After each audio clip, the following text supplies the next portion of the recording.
Voilà. Ah, Stéphane, la BD m'a fait beaucoup rire. Suivez-moi, c'est par là.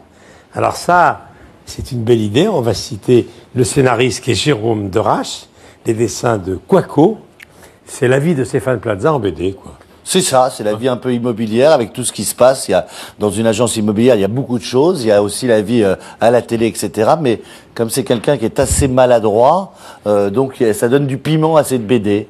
Alors, vous êtes probablement l'homme de télévision le plus occupé de France, chasseur d'appart, recherche appartement ou maison, et maison à vendre. Vous avez le temps d'aller dans votre maison, vous? Très peu, très peu, très peu. D'ailleurs, elle est toujours en travaux.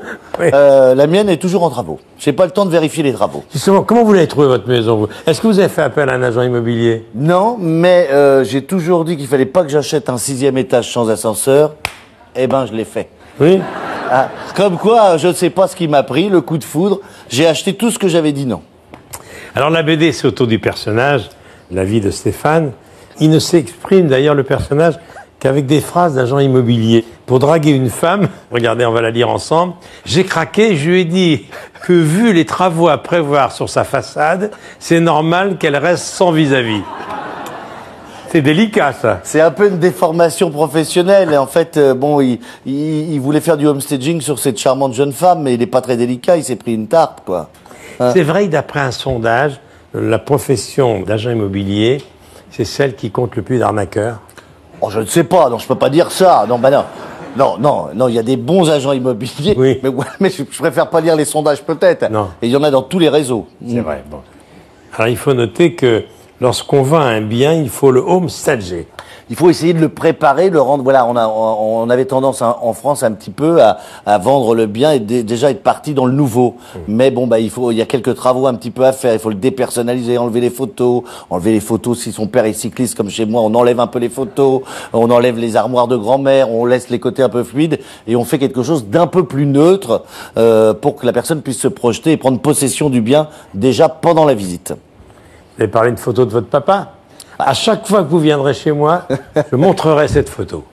Parce que voilà le papa de Stéphane Plaza qui était un grand champion professionnel dans les années 50-60. C'était l'époque de Chapat, c'était l'époque de Darrigal, c'était l'époque de Bobet. Hein. Oui, il a les oreilles un peu décollées un petit peu, non hein? Regardez, on va le voir sur une autre photo où il est magnifique sur son vélo. Ah, bon. À l'époque, c'était des vélos plus lourds, en alu, pas en carbone. Il n'y avait pas ces changements de vitesse maintenant sublimes. Et il y avait encore les anciens cale-pieds.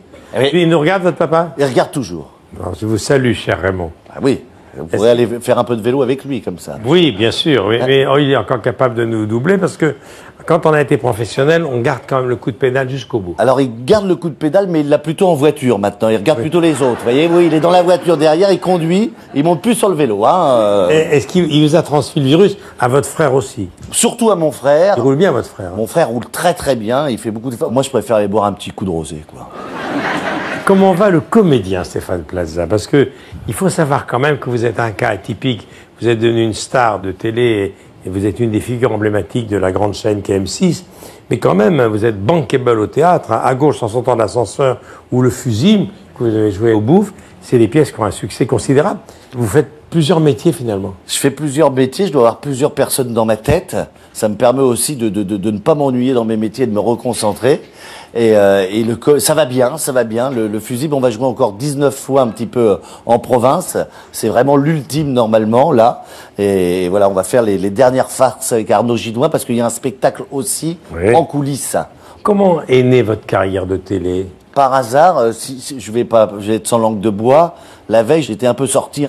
Et donc, j'étais comme ça, en train de me mettre de l'eau, etc., dans un salon immobilier.